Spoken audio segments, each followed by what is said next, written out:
আসসালামু আলাইকুম। ডক্টরস ম্যাট্রিমনিবিডি.com ও ডক্টর কনসালটেন্সি.com এর ওনার, ফাউন্ডার, ডিরেক্টর, চেয়ারম্যান, সিইও আমি আসাদুল্লাহ আছি আপনাদের সাথে আসাদুল্লাহ টিভি.বিডি ইউটিউব চ্যানেল থেকে। এমবিবিএস সেশন 2020 আজকে আলোচনা করব প্রাইভেট বেসরকারি মেডিকেল কলেজ ও ডেন্টাল কলেজ ও ইউনিটের মাইগ্রেশনের, ঐচ্ছিক মাইগ্রেশনের এ টু জেড বর্ণনা করার চেষ্টা করব ইনশাল্লাহ। দেখো যে প্রাইভেট মেডিকেল কলেজে মাইগ্রেশন আগে কোনো সিস্টেম মানে ছিল না, মাইগ্রেশন সিস্টেমটা ছিল না, বুঝতে পারছো? ম্যানুয়ালি যখন ছিল মেডিকেল কলেজগুলিতে তখনও মাইগ্রেশন সিস্টেম ছিল না, রাইট? তো অটোমেশন সিস্টেম আসছে গত 4 বছর আগে। এই 4 বছর অটোমেশন সিস্টেম আসার পরে তখন মাইগ্রেশন আসছে। এখন তো ঐচ্ছিক মাইগ্রেশন অনলাইনে আবেদন করা লাগে, এটা তো অনলাইনে ছিল না। এটা গত বছর আমরা আন্দোলন কন্টেন্ট দিয়ে আমি যেমন চাপটা প্রয়োগ করে কিন্তু এটা অনলাইন করে ফেলছি, বুঝতে পারছো? তো আগে এটা ছিল অফলাইন, মানে প্রাইভেট মেডিকেল কলেজে তুমি ভর্তি হওয়ার পরে তখন কলেজের কাছে তোমার একটা অ্যাপ্লিকেশন লেখা রাখতো প্রিন্সিপাল বরাবর। তখন এই অ্যাপ্লিকেশনটা প্রিন্সিপাল মাইগ্রেশনের এটা স্বাস্থ্য দপ্তরে জমা দিলে তখনই মাইগ্রেশন হইতো, যদি সিট ফাঁকা থাকতো ওইগুলিতে যে 4টা কলেজ মাইগ্রেশন দিত। কিন্তু মেডিকেল কলেজগুলি প্রিন্সিপালগুলি কী করতো, এগুলি মাইগ্রেশন ফর্মটা জমা দিত না স্বাস্থ্য দপ্তরে, বুঝতে পারছো? অফলাইনে জমা দিলেও চলে যাবে, সিট ফাঁকা হয়ে যাবে। তখন এটা গতবার থেকে অনলাইনে হয়ে গেছে। কারণ আজকে আলোচনা করব এই অনলাইন মাইগ্রেশনে কী কী সমস্যা হয়ে থাকে, কী কী সুবিধা অসুবিধা সব আলোচনা করবো। হ্যাঁ, ওকে, চলো। দেখো যে এই নতুন নীতিমালাতে লেখা আছে যে প্রাইভেট মেডিকেল কলেজে ভর্তির পরে ঐচ্ছিক মাইগ্রেশন হবে 1টা, 2টা, 3টা মাইগ্রেশন হবে। কবে হতে পারে ডেট এখনো জানি না, তবে যে একটা খসড়া নিয়ম প্রণয়ন করেছে আমি পূর্বে কন্টেন্টে তো বর্ণনা করেছিলাম। মার্চের 31 তারিখ থেকে শুরু করে নিয়ে এপ্রিলের 19 তারিখ পর্যন্ত এই 3টা মাইগ্রেশন হয়ে থাকবে, বুঝতে পারছো? মাইগ্রেশনটা কখন কিভাবে হবে তোমাদের এখন ওই মানে অটো মাইগ্রেশনের মাধ্যমে তোমাদের এখন কলেজের নাম আসছে, অথবা ফাইনালি তোমাদের কলেজের নাম আসছে। এখন একটা ফাইনালি একটা লিস্ট প্রকাশ করবে 24 তারিখে, হয়তো কে কোন কলেজে ভর্তি হবে।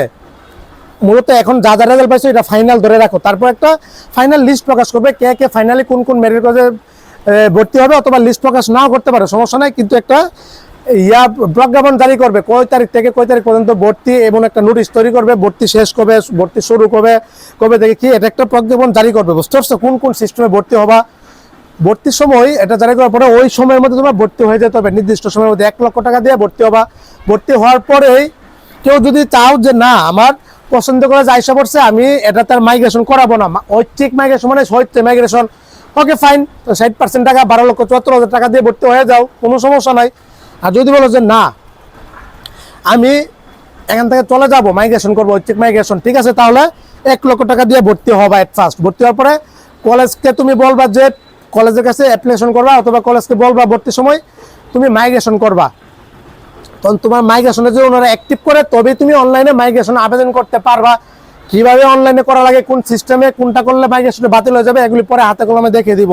গতবার অনেকের মাইগ্রেশন আবেদন করে এসেছি। এখন বিষয়টা হলো যে ভাই এই কলেজ যদি না চাই তখন কি করব? কলেজ তো চাইবে না, কোনো কলেজ চাইবে তুমি এখান থেকে চলে যাও, এটা অ্যাক্টিভ করার তো তুমি মাইগ্রেশন করে ফেলবা। কলেজ তখন গত বছর ভুলভাল আউল ফাউল বুঝেছে বিভিন্ন মেডিকেল কলেজের প্রিন্সিপাল কলেজরা, না মাইগ্রেশন বলতে কোনো কিছু নাই, মাইগ্রেশন অনলাইনে কোনো কিছু নাই, এটা আর ভর্তি হয়েছে না, এটা আমাদের হাত টাত নাই, এটা আর অ্যাক্টিভ করা লাগবে না, অনেক ঝামেলা করে ভাই, বুঝতে পারছো?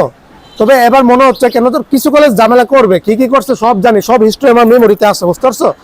যাও, এখন ভর্তি হওয়ার পরে অ্যাক্টিভ করানোর পরে অনলাইনে নির্দিষ্ট টাইম থাকবে, টাইমের মধ্যে মাইগ্রেশনটা করে ফেলতে হবে। এবার হয়তো সর্বোচ্চ 1 থেকে 2 দিন সময় দিবে মাইগ্রেশনের। এবার সবকিছু দ্রুত করতেছে, দ্রুত, ফাইন, ভালো। এটা গতবার এগুলি লং প্রসেস অটোমেশনের, এবার দ্রুত করতেছে, এটা ভালো। তো মাইগ্রেশনটা আবেদন করার সময় সর্বনিম্ন একটা কলেজ, সর্বোচ্চ 4টা মেডিকেল কলেজ তুমি রাখতে পারবা চয়েসে, বুঝতে পারছো?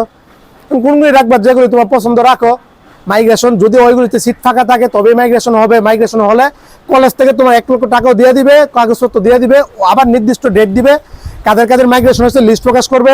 ওদের আবার কত তারিখ থেকে ভর্তি কার্যক্রম চলবে, কত তারিখ থেকে শেষ, সেটা আবার মানে লেখাল থাকবে। তখন ওই তারিখের মধ্যে মাইগ্রেশন ওই কলেজ থেকে ফর্ম কাগজপত্র যা আছে টাকা পয়সা নিয়ে ওই কলেজে চলে যেতে হবে, বাধ্যতামূলক যেতে হবে, না চাইলে ভর্তি এখান থেকে বাতিল, ওইখান থেকে বাতিল, বুঝতে পারছো? এখন প্রশ্ন হলো যে টাকা তোমারটা তোমাকে দিয়ে দিবে, অথবা অনেক কলেজ কি করে পে অর্ডারের মাধ্যমে ওই কলেজকে দিয়ে দেয়, বুঝতে পারছো? তবে বেশিরভাগ কলেজে হাতে নাতে কাগজ টাকা মানে পে অর্ডারের মাধ্যমে টাকার চেকটা আর হচ্ছে তোমার ইয়াটা দিয়ে দেয়, বুঝতে পারছো? ওই যে কাগজপত্রগুলি। ভাই মাইগ্রেশন আমি যেগুলিতে যাবো বুঝবো কিভাবে ওইগুলিতে আদৌ সিট ফাঁকা আছে কিনা বোঝার কোনো সিস্টেম নাই। স্বাস্থ্য দপ্তর 2023 সালে লিস্ট প্রকাশ করছিল কোনটাতে ভর্তি হবে, কয়টা সিট ফাঁকা ছিল, পরে আর করেনি। এটা তুমি তোমার নিজ দায়িত্বে জেনে নিবা। ওই কলেজে কয়জন ভর্তি হয়েছে না হয়েছে, কলেজে গিয়া যাচাই বাছাই করে এটা এখন বলো যে তুমি ওই কলেজে মাইগ্রেশন দিলে তোমার পরিবর্তন হয়ে যাবে। মাইগ্রেশন করবে 70 থেকে 80% স্টুডেন্ট মাইগ্রেশন ভর্তি হওয়ার পরে মাইগ্রেশন অ্যাক্টিভ করবে, যাহা চায় তাহা পায়, যাহা পায় তাহা চায় না। বাঙালি এখন যেটাতে আসছে এটা তো সন্তুষ্ট থাকবে না, অথচ অন্যরা মেডিকেল কলেজ পায়নি কান্নাকাটি করতেছে। 37,500 পর্যন্ত সিরিয়াল পর্যন্ত মেডিকেলে চান্স পেয়েছে, আর এমবিবিএস প্লাস বিডিএস যাদের ছিল ওরা 61,000 সিরিয়াল পর্যন্ত চান্স পেয়েছে। এরাও ভর্তির পরে ভাই লাফাবে, মাইগ্রেশন করবে, 80% স্টুডেন্ট করবে, গতবার করছিল। কিন্তু এখান থেকে ধরো 50% পরিবর্তন হয়নি, 30% পরিবর্তন হয়েছে। তো সুতরাং মাইগ্রেশন হবে কি হবে না এটা নির্ভরশীল করে ওই কলেজে সিট ফাঁকা আছে কিনা। সিট ফাঁকা থাকলে তোমার হয়ে যাবে না। ধরো ওই কলেজে সিট আছে, তোমার ফাঁকা আছে 10টা, কিন্তু আবেদন করছে 50 জন। ধরো ইব্রাহিম মেডিকেল কলেজে সিট ফাঁকা হয়েছে তোমার 10টা, কিন্তু আবেদন করবে ধরো 10টা সিটের বিরুদ্ধে আবেদন করবে ধরো 50 জন, 100 জন। কোন 10 জনকে সিরিয়াল দিবে? সফটওয়্যারে ওই 10 জনকে দিবে। এই 100 জন থেকে যে আবেদন করছে নতুনভাবে 100 জন মাইগ্রেশনের, ওই 100 জন থেকে সর্ব 10 জনের যাদের সিরিয়াল পজিশন ওদেরকে নিয়ে নিবে। বুঝতে পারছো বিষয়টা? যাও বিষয়টা আজকেও আমার প্রফেসর মেয়েরও 7,000 পজিশন ছিল, কালকে জানিয়ে দিচ্ছি যে ওই মেডিকেল কলেজে চেঞ্জ হয়নি। আজকে বাংলাদেশ ব্যাংকের ডিরেক্টর স্যার ফোন দিয়েছে, ওনার ছেলেরও 6,800 পজিশন বার্ডেন আসেনি, অটোমাইগ্রেশন মাধ্যমে বাংলাদেশ মেডিকেল কলেজে আসছে। গতকাল আরেকজন ম্যাডাম কল দিয়েছিল যে উনার বোনেরও আসেনি 6,600 পজিশন। তো যাও এবার বার্ডেনে গতবার ঐচ্ছিক মাইগ্রেশনে 8,500 পর্যন্ত গেছে। এবার আমার ধারণা মতে মাইগ্রেশন এবার 7,000 থেকে নিয়ে 7,500 পর্যন্ত বার্ডেনে যাবে। বুঝতে পারছো? ওই হিসাবে পরিবর্তন হবে। মাইগ্রেশন সর্বোচ্চ 1টা রাখতে পারো, সর্বোচ্চ 4টা রাখতে পারবা, 1টা 2টা 3টা 4টা তোমার ইচ্ছা, ওইগুলোতে রাখবা যেগুলো হওয়া সম্ভব। বুঝতে পারছো বিষয়টা ক্লিয়ার? আরেকটা বিষয় যে ভাই মাইগ্রেশন তুমি একটাতে অ্যাক্টিভ করানোর পরে বারবার এখান থেকে তুমি বারবার আরো 3বার করতে পারবা, মানে সর্বমোট 3বার করতে পারবা, তখন আর কলেজের কাছে যাইতে হবে না। কিছু বিষয় একটু বলি, কারো কি ক্ষমতা আছে মাইগ্রেশনের পছন্দ করে জানিয়ে দেওয়ার? দুনিয়ার কারো ক্ষমতা নাই। বুঝতে পারছি? এটা অটোমেশন সফটওয়্যারের মাধ্যমে নিয়ন্ত্রিত হয়, এটাতে কারো হাতটা দিতে পারবে না, এটা বুয়েট থেকে নিয়ন্ত্রিত হয়, বুয়েট নিয়ন্ত্রণ করে। বুঝতে পারছো? সফটওয়্যারে অনেক পাবলিক আছে দালাল বন্ড প্রতারক বাটপাট, যে তোমার পছন্দ করে জানিয়ে দিবে মাইগ্রেশনের মাধ্যমে 2 লাখ দাও, 3 লাখ দাও, 5 লাখ দাও, 10 লাখ দাও, 1 লাখ দাও, বাটপাট আন্তাজে ডিল মারে। তুমি আবেদন করলো এই কলেজে আসতো, ও আবেদন করবে, ধরো আইসা পড়ছে, এখন মাঝখানে তোমার কাছ থেকে টাকা নিবে। একটা ঘটনা নিতে বর্ণনা করছিলাম, হলি ফ্যামিলিতে গত একটা মেয়ে হলি ফ্যামিলিতে যেতে চাই, মাইগ্রেশন বলছে কে নাকি 3 লক্ষ টাকা দিবে। ওই কলেজের কিছু পিয়ন ধারণা কিছু থাকে না, তো মেয়ে আবেদন করছে, আইসা পড়ছে, 1 লক্ষ টাকা আগে নিছে, বাকি আসার পরে 2 লক্ষ টাকা চাচ্ছে। মেয়ে বলতেছে ভাই আমার কাছে বিচার দিতেছে, ভাইয়া নিজে আবেদন করছে, নিজে সবকিছু চাই করছে, ওরা টাকা চাচ্ছে কেন? আমি তো প্রতারণা ফাঁদে পড়ছিলাম।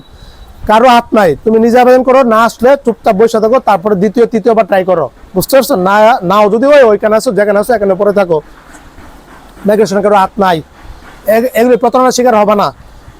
আরেকটা মোস্ট ইম্পর্টেন্ট, কলেজ থেকে অ্যাক্টিভ করার পরে তুমি আবেদন করতে পারবা, কলেজ অনেকভাবে তোমার ভুলভাল বুঝাবে, এগুলিতে পাত্তা দিবে না। গতবার কিন্তু শত স্টুডেন্টরা ফোন দিয়েছিল, ভাই এই বলতেছে মাইগ্রেশন বলতে নাকি কিছু নাই, দুইটা ঠিক মতো নোটিশটা দেখে দাও।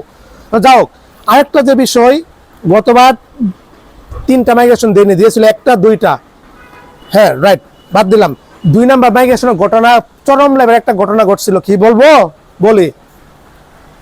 মাইগ্রেশন অনলাইন অ্যাক্টিভ করেছে কলেজকে হাত অফে দুইটা, এটা এক যুদ্ধ। হ্যাঁ 2 নাম্বার অ্যাক্টিভ করানোর পরে আবেদন করছে অনেক স্টুডেন্টদের, আমারই অনেক স্টুডেন্টদের কি আবেদন করানোর পরে কি করে মাইগ্রেশন তো রেজাল্ট দিয়েছে, কিন্তু ওর লিস্টের নামই নাই। আরে ভাই মাইগ্রেশন আবেদন করে দেখলে যদি চেঞ্জ না হয় তারপরে ইউ লেভেল থাকবে আনচেঞ্জ, আর যদি মাইগ্রেশন হয়ে থাকে তাহলে লেভেল থাকবে MIG মাইগ্রেশন। ওদের কোনোটাই নাই, রুলও নাই, মাইগ্রেশন হয়নি, কোনোটাই হয়নি। এই গবেষণা করে বের করলাম বিষয়টা কি, একটু দেখি ভিতরে ঢুকি, রহস্যটা কি, ঢুকলাম, খুঁজা রিসার্চ করে বের করলাম। আরে ওদের মাইগ্রেশন কলেজ অ্যাকসেপ্ট করেনি, কনফার্ম করেনি, তার জন্য ওদের মাইগ্রেশনই হয়নি। বুঝাতে পারলাম? প্রথম মাইগ্রেশনে এই সিস্টেমটা ছিল না, দ্বিতীয় মাইগ্রেশনে ওরা চুদির বাইরে কি করছে জানো, যে হয়তো স্বাস্থ্য থেকে টাকা পয়সা দিয়ে এমন একটা সিস্টেম করছে যে কেউ যদি মাইগ্রেশন অনুরোধ করে অ্যাক্টিভ করানোর পরে ও আবেদন করলে সেটা একটা আবার কনফার্ম করতে হবে, কনফার্ম মানে এটা কলেজের প্রিন্সিপাল এটা কনফার্ম, ওনার কাছে একটা মেল যাবে, তখন এই মেলে কনফার্ম লেগে থাকবে, কনফার্ম যদি করে তাহলে ফাইনালি ওর মাইগ্রেশন পরিবর্তন হবে। আর কনফার্মটা যদি না করে, যদি ক্যান্সেল করে দেয় অথবা কনফার্ম না করে, তাহলে ওর মাইগ্রেশন হবে না। তখন রিসার্চ করে বের করলাম যে এই ঘটনা, এই সিস্টেমটা গতবার দ্বিতীয় মাইগ্রেশনে রাখছিল, এই ফালতু সিস্টেমে বাজে সিস্টেম রাখছেন কেন? এটা খুবই বাজে একটা সিস্টেম। তখন স্টুডেন্টটা কি জানে এটা কি কনফার্ম করতে হবে, আবার কলেজের কাছে আবার যাইতে হবে, প্রিন্সিপালকে অনুরোধ করতে হবে। ওই যে বললাম না, মাইগ্রেশন করে চলে গেলে তো কলেজে সিট ফাঁকা, কলেজের লস, কেউ চাইবে না। এটার জন্য এরা হয়তো টাকা পয়সা দিয়ে ঠিক মতো এই একটা সিস্টেম বের করছিল। প্রথম লিস্টের মধ্যে কিন্তু শুধু অ্যাক্টিভ করাইলে কাজ, ওকে মাইগ্রেশন করলে অটোমেটিক হয়ে যাইতো সিট ফাঁকা থাকলে। দ্বিতীয়টার মধ্যে কিন্তু এটা হয়নি, অ্যাক্টিভ করানো লাগছে, প্লাস একটা মেল গেছে, ওই মেলটা কনফার্ম করা লাগে। তখন কনফার্ম না করলে স্টুডেন্ট জানতে পারবে না, কেউ জানতে পারবে না, কলেজের প্রিন্সিপাল শুধু জানতে পারবে, আর কলেজের যে অ্যাডমিশনের কর্তৃপক্ষ, প্রিন্সিপালের হাতে এটা ক্ষমতা থাকে। ওই সময় দেখে তখন এরা যদি কনফার্ম না করে ক্যান্সেল করে কিছু করা আছে, তুমি নিজে বুঝবা, তুমি তো ভাববে যে আমার মাইগ্রেশন হয়নি, ওইখানে তোমার রুল টুল খুঁজতে পাও না, ইও লেখেল নাই, MIGও লেখেল নাই, কোনোটা লেখেল নাই, আমার তোমারটাও মাইগ্রেশন ওকে পরিপূর্ণ হয়নি, কনফার্ম করে। এই সিস্টেমটা হাতে পায়ে ধরে স্বাস্থ্যমন্ত্রী আমাদের কি খুবই একজন অভিজ্ঞ ব্যক্তি, আমাদের নরসিংদীর সর্দার সাকাত হোসেন বকুল স্যার, স্বাস্থ্য দপ্তরের এই ফালতু নিয়মগুলি পরিবর্তন করো, বুঝতে পারছেন? এই নিয়মটা যেন এবার না রাখে। আমার কেন জানি মনে হচ্ছে এবার এমন একটা নিয়ম আসতেছে যেটাতে ভর্তির পরে অটোমেটিকলি সবাই মাইগ্রেশন অ্যাক্টিভ হয়ে যাবে। যদি এমন হতো খুবই ভালো হতো, সরকারি মেডিকেল কলেজে ভর্তির পরে অটোমেটিকলি ঐচ্ছিক মাইগ্রেশন অ্যাক্টিভ হয়ে যায়, অথবা আগেও অ্যাপ্লিকেশন দেওয়া লাগছে। বেসরকারি মেডিকেল কলেজেও কি ভর্তির পরে অটোমেটিকলি যেন মাইগ্রেশন অ্যাক্টিভ হয়ে যায় সবার, এই নিয়মটা করা হোক। কেন আবার আমার কলেজের প্রিন্সিপালের কাছে আমার হাতে পায়ে ধরতে হবে, রিকোয়েস্ট করতে হবে কলেজের কর্তৃপক্ষের কাছে? প্রাইভেট মেডিকেল কলেজ কেউ চাইবে মাইগ্রেশন করে চলে যেতে? তো এটা ভর্তি হওয়ার পরে আমার ইচ্ছা, ঐচ্ছিক মানে কি স্বইচ্ছায় আমার ইচ্ছা আমি মাইগ্রেশন করবো, এখানে কারো হাত নাই। কলেজের এখানে আমার কি করার দরকার আছে?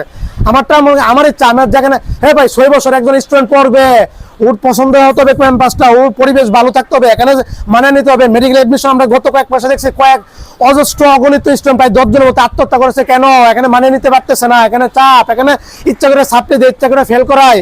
সুতরাং স্টুডেন্টদের এই অটোমাইগ্রেশনে এই পরিবর্তন আনা হোক, স্টুডেন্ট যেন তাদের পছন্দের মেডিকেল কলেজগুলোতে ভর্তি হতে পারে, ওর নিজ এলাকায় নিজ জেলায়, অথবা এই যে মাইগ্রেশন যে সিস্টেমটা, মাইগ্রেশন সিস্টেম সিট থাকে হলে হবে, কিন্তু এখানে দইরা বাইদা টাইদা একজন আপনাকে রাখবেই ছাড়বে না, এটা বল প্রয়োগ করে এটা, অথবা এই লুকায় এই যে কাহিনীগুলো, এটা তো ঠিক না।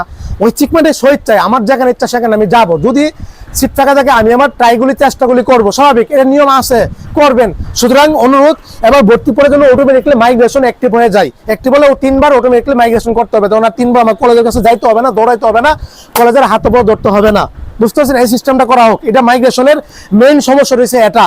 আর যদি ওই গতবার দ্বিতীয় মাইগ্রেশন মতো যদি করে ফেলেন, মাইগ্রেশন অ্যাক্টিভ করে তারপরে এটা আবার প্রিন্সিপালের কাছে মেল যাবে, মেলটা আবার কনফার্ম করতে হবে, কনফার্ম না করলে মাইগ্রেশন বাতিল হয়ে যাবে। এই সিস্টেম রাখলে যে সব কলেজগুলি আছে, গতবার কন্টেন্ট তৈরি করছিলাম, কোন কলেজগুলি একটা স্টুডেন্ট মাইগ্রেশন করেনি, মাইগ্রেশন কনফার্ম করেনি, দ্বিতীয় আবেদনে ওই সব কলেজগুলি টাকা পয়সা দিয়ে এগুলি সিস্টেমগুলি বের করছে। সুতরাং ওই কলেজগুলি কিন্তু বল প্রয়োগ করছে, বুঝতে পারছো? এই করে বিভিন্ন কলেজগুলি ধরো 20 জন থেকে 10 জনের মাইগ্রেশন আটকে দিল, 10 জন স্টুডেন্ট উড়ানো থাকতে বাধ্য। আমার সাথে একটা ঘটনা ঘটছে, শেয়ার করব। একটা ছাত্রী, আমি তো আগে মেডিকেল অ্যাডমিশনের কোর্স করাইতাম অনলাইনে, সেই 2022 সাল থেকে আমার সাথে যুক্ত, আমার মেডিকেল কলেজে পড়বে, ভর্তি হবে, বাসও আমার কলেজ থেকে 2 ঘন্টা, গোপালগঞ্জ বাসও 2 ঘন্টা ব্যবধান। 57,000 পজিশন ছিল, প্রথম আবেদনের নাম আসেনি, দ্বিতীয় আবেদনের নাম আসেনি, তৃতীয় আবেদন আইসা পড়ছে একদম সিলেটে একটা মেডিকেল কলেজে, দূর দূরান্তের, এখানে তো কোনো মতে পড়বে না, মেয়ে মানুষ। তো যাও, ওইখানে বহুত চেষ্টা করছি, কাজ নিয়ে ওইখানে ভর্তি করাইছি, তারপর মাইগ্রেশন অ্যাক্টিভ করাইছি। মাইগ্রেশন আমি নিজ হাতে করিয়েছি মাইগ্রেশন। আমার কলেজে 100% আসার কথা, আমার কলেজে সিট ফাঁকা ছিল 12টা, তখন আরো 3-4 জনের মাইগ্রেশন করে আমার কলেজে জানাইছে, ওদের নাম আসছে, কিন্তু আমার এই ছাত্রীরা নাম আসেনি। রিসার্চ করলাম, ভিতরে ঢুকলাম, কেন নাম আসেনি, সিট তো ফাঁকা ছিল, কেন আসেনি? তখন রিসার্চ করে এই ঘটনা খুঁজে বের করছি, কলেজের প্রিন্সিপালকে ফোন দিয়েছি, স্যার ছাত্রীরা তো আমার নিজের ছিল, আমার খুব আপন, খুব কাছের, ধরেন এক প্রকার। যাও, তো বললাম স্যার, ওনার সাথে আমার 30 মিনিট শুধু তর্ক বিতর্ক হয়েছে, বকাবাজি, রাগারাগি যা আছে সবকিছু হয়েছে একজন প্রিন্সিপাল স্যারের সাথে। স্যার আপনি কাজটা কেন করলেন, আমি তো এটা খুঁজে বের করছি, এটা আপনি কি করছেন? তখন স্বীকার চাইছে, বাধ্য হয়েছে স্বীকার, তখন স্বীকারোক্তি দিচ্ছে আমার কাছে, হ্যাঁ আমরা এটা ইচ্ছা করে করেছি, কিন্তু কি করা, স্বাস্থ্য দপ্তর আমাদেরকে সিস্টেম দিয়েছে, আমরা করেছি। স্যার এটা ঐচ্ছিক মাইগ্রেশন, আপনার সিস্টেম দিচ্ছে বলতে করতে হবে। এই স্টুডেন্ট কতটা যে গুরুত্বপূর্ণ ছিল জানেন, আমার সাথে টানা 3টা বছর মানে আমার সাথে মানে আছে, যুক্ত আছে, আমার এখানে ভর্তি হবে, সুযোগ সুবিধা দিয়ে ভর্তি করাবো, এমনকি ওর সাথে আমার ভালো একটা সম্পর্ক, ওর পরিবার, ওর সাথে, কিন্তু পারিনি আর ভর্তি মাইগ্রেশন আর হয়নি। ওটাই 3টা মাইগ্রেশন হওয়ার কথা, 2টা ছিল, 2টাই হয়েছিল। মাইগ্রেশন ভাই ওর ওই যে রুলে আসেনি মাইগ্রেশন, ওনার ইচ্ছা করে ক্যান্সেল করে দিয়ে দিয়েছে, আর ভর্তি করতে পারেনি, আসেনি, এখন পড়া লাগতেছে। বুঝতে পারছো? খুবই খারাপ। সম্মুখে পর্যন্ত বিচ্ছেদ হয়ে গেছে পরিবারের সাথে, ওর সাথে। কেন এটা হলো না? আমার উপর দায়ী পড়ছে। এখন আমার তো কিছু করার নাই। আমি স্বাস্থ্য দপ্তরেও কি প্রত্যয়নপত্র আনার চেষ্টা করছি যেন ওইখান থেকে ম্যানুয়ালি ভাবে আনা যায়। কলেজ চাপটাপ দিয়ে কলেজ স্বীকারোক্তি প্রকাশ করেছে, এমনকি কলেজ বলছে আপনারা যেখানে ইচ্ছা সেখানে চলে যেতে পারেন, আর কোনো দায় দাবি নাই। কিন্তু ওইটার প্রত্যয়নপত্র দিলে কি হবে? কিন্তু কাজের সময় তো আর কাজ করেনি। ওনারা বলছে যে আপনাদের এত বড় সমস্যা হলে তো আমরা ছাইড়া দিতাম। তো এই ঝামেলাগুলি হয়েছে বিধে আমি এগুলি অভিজ্ঞতা আছে, জানা আছে বিধে শেয়ার করলাম। এবার রিকোয়েস্ট অনুরোধ, আর কোন স্টুডেন্টের জন্য এভাবে ভোগান্তি পোহাতে না হয়। স্টুডেন্ট 6টা বছর এখানে ক্যাম্পাসে থাকবে, ওর নিজের একটা পছন্দ আছে, ধরে বেঁধে আপনি রাখবেন না। ওর যেখানে ইচ্ছা সেখানে চলে যাক। মাইগ্রেশনটা যেন এবার ভর্তি করে অটোমেটিকলি অ্যাক্টিভ হয়ে যায়, সবাই যেন আবেদন করতে পারে এই সিস্টেমে করে সরকারের মতো। একটা মোস্ট ইম্পর্টেন্ট প্রশ্ন কি ভাই, আমার এমবিবিএস বিডিএস আবেদন করছি, বিডিএস এসে করছে, এমনকি এমবিবিএস এ যেতে পারবো? এই সিস্টেমটা ভাই নতুন আসছে, আমিও জানি না। আমার মতে অবশ্যই যেতে পারবা। বুঝতে পারছো? অবশ্যই যেতে পারবে ইনশাল্লাহ। যেহেতু এমবিবিএস বিডিএস পরীক্ষা একসাথে হয়েছে, একই প্রশ্ন হয়েছে, এমনকি ভর্তি কার্যক্রমের সময় এমবিবিএস বিডিএস একসাথে আবেদন হয়েছে, সুতরাং মাইগ্রেশন একসাথে হবে। কেউ ফাল বলতেছে না না বিডিএস এসে পড়ছে, ও আর এমবিবিএস যেতে পারবে। হ্যাঁ, কলেজ চয়েস লিস্ট দেওয়ার পরে দেখছো ওইখানে যে এমবিবিএস বিডিএস নাম আসে, মানে তুমি চাইলে দুটোটা অ্যাপ্লিকেশন করার সময় দুটোটা আমি সিলেক্ট করতে পারতেছি। তারপরে চেঞ্জ করার সময় দুটোটা ছিল, এমবিবিএস প্লাস বিডিএস। মাইগ্রেশন করার সময় দুটোটা থাকবে। বিডিএস আসছে, আমি বিডিএস মাইগ্রেশন অ্যাক্টিভ করে এমবিবিএসও দিতে পারবো, বিডিএসও দিতে পারবো, এমবিবিএস থেকে বিডিএস আসতে পারবে। সিস্টেম থাকবে এবার ইনশাল্লাহ, এটা অবশ্যই থাকবে। বুঝতে পারছো? অনেকে অনেক কথা বলবে, অনেক কথা ফালতু কথা বলবে, আমার মতে থাকবে ইনশাল্লাহ। সুতরাং মাইগ্রেশনের এই সমস্যাগুলো সমাধান করা হোক, স্বাস্থ্য অধিদপ্তরের সরি রিকোয়েস্ট অনুরোধ। এগুলি হলে ঝামেলা মুক্তভাবে ওরা সুন্দরভাবে ওকে করতে পারবে। মাইগ্রেশন সিস্টেমটা আগে ছিল না, অনলাইনটা গত বছর চালু হয়েছে, অ্যাক্টিভ হয়েছে, তাও গতবার 3বার দেয়নি, 2বার দিয়েছে। আর এবার তো 3বার দিবে, আশা রাখি এবার 3বার দিবে দ্রুত সময়ে। আর আগে ম্যানুয়ালি ছিল, অ্যাপ্লিকেশন করে মাইগ্রেশন করা লাগতো। আর বিগত বছরগুলিতে মেডিকেল যুগ ধরে কোনো মাইগ্রেশনই ছিল না। যে যেখানে ইচ্ছা তখন মেডিকেল কলেজে ভর্তি হতে পারতো, তখন তো মাইগ্রেশন দরকার আছে, তখন তো স্বেচ্ছায় ভর্তি হইতে পারতেছে, যে যেটাতে পারে এটাতে ভর্তি হয়ে যাচ্ছে, ওটাতে মাইগ্রেশন দরকার পড়ে। এই ছিল মাইগ্রেশন নিয়ে। মাইগ্রেশনে অ্যাপ্লিকেশন করার সময় কোনো টাকা দেওয়া লাগে, পেমেন্ট দেওয়া লাগে না? পেমেন্ট দেওয়া লাগে না, সুন্দরভাবে অ্যাপ্লিকেশন করে ফেলতে পারবে, অ্যাক্টিভ হয়ে যাবে। যদি ইউজার আইডি পাসওয়ার্ড, ওটা আমি হাতে কলমে দেখে দেবো পরে। ইউজার আইডি পাসওয়ার্ড দেওয়ার পরে দেখবো যে প্রিন্সিপালের কাছে অ্যাট ফার্স্ট অ্যাডমিশন হতে হবে, তারপরে প্রিন্সিপালের কাছে এটা বললে রিকোয়েস্ট করতে হবে, এটা লেগাল থাকে কিন্তু। বুঝতে পারছো? মানে তুমি ওই কানেক্ট করে যোগাযোগ করে প্রিন্সিপাল মেডিকেল কলেজে প্রিন্সিপালের সাথে, এমনকি অ্যাট ফার্স্ট অ্যাডমিট হতে হবে, তারপরে প্রিন্সিপালের সাথে যোগাযোগ করে। গত বছরের যে নিয়মটা ছিল এটা বললাম ভাই, এবার কি করে জানি না। এবার হয়তো ভর্তির পরে অ্যাক্টিভ করে দিলে তো আলহামদুলিল্লাহ, তোমাদের ভাই আর এত দৌড়াদৌড়ি ঝাপটাপি করতে হবে না, আর না করলেও যুদ্ধ করতে হবে। অ্যাক্টিভ করে তারপর মাইগ্রেশন কনফার্ম সব কিছু রিকোয়েস্ট করে কলেজের কাছে বলবা। বুঝতে পারছো? এই ছিল। সবাই ভালো থাকো, সুস্থ থাকো। আজকে খুশি একটা সংবাদ দিয়ে আমাদের doctorsmatrimonyBD.com এর একটা বিয়ের সফল বিয়ের সংবাদ জানিয়েছে ডাক্তার ও সরকারি মেডিকেল কলেজ থেকে বাইরে ডাক্তার আছে। পাত্রী ঢাকার টপসারি একটা প্রাইভেট মেডিকেল কলেজে 3rd ইয়ারে পরে বিয়ে আলহামদুলিল্লাহ আজকে জানাইছে আমাকে। 23 তারিখে 23 মার্চ ওনাদের বিয়ে আলহামদুলিল্লাহ সফল হোক আমাকে জানাইলো। গত 2 দিন আগে আরেকটা পাত্র জানাইছে রাজশাহীর, ওনাদের ছিল রংপুরের। এই যে পাত্রটা দুজনের বাসায় রংপুর, আরেকটা রাজশাহীর 2 দিন আগে জানিয়েছিল যে ভাই বিয়ে ঠিকঠাক হয়ে গেছে আলহামদুলিল্লাহ আপনার ওয়েবসাইটের মাধ্যমে। 24 তারিখে বিয়ে ইনশাল্লাহ রাজশাহীর। পাত্র সরকারি মেডিকেল কলেজের, পাত্রী বেসরকারি, মানে পাত্রী বেসরকারি টপসারির মেডিকেল কলেজের, উভয়ের বাড়ি রাজশাহী। 23-24 তারিখে আমরা 2টা বিয়ে দেখতেছি। এটা হচ্ছে আমাদের 4 নম্বর বিয়ে। বুঝতে পারছেন? চেষ্টা করবো যাওয়ার, এত দূরে ভাই রাজশাহী কখনো যাইনি, বহুত দূরে হয়ে যায়। সমস্যা ওরা আমাকে ইনভাইট দিয়েছে, আশা রাখি ইনশাল্লাহ। 4টা বিয়ে ওয়েবসাইটের মাধ্যমে হয়েছে ইনশাল্লাহ। 8জন পাত্র পাত্রী ডাক্তার, 4জন ডাক্তার, 4জন হচ্ছে মেডিকেল ছাত্রী। তোমরা একসময় ভর্তি হওয়ার পরে ভাই বায়োডাটা দিয়ে দিও। এবার অনেক স্টুডেন্ট ফার্স্ট ইয়ারে ভর্তি হচ্ছে, বায়োডাটা দেখছি ডেলিভারি দিয়ে দিয়েছি। মেয়েরা ছাত্রীদের বিয়ে হয়, বুঝছো? ডক্টরদের বিয়ে হয় না। ডক্টর পাত্রীদের বিয়ে যে কি পরিমাণ কঠিন রে ভাই। বাবে ডাক্তার হওয়ার পরে তো জামাইয়ের অভাব নাই, বউয়ের অভাব নাই। বাস্তবতা ভিন্ন, সম্পূর্ণ ভিন্ন। বুঝতে পারছো?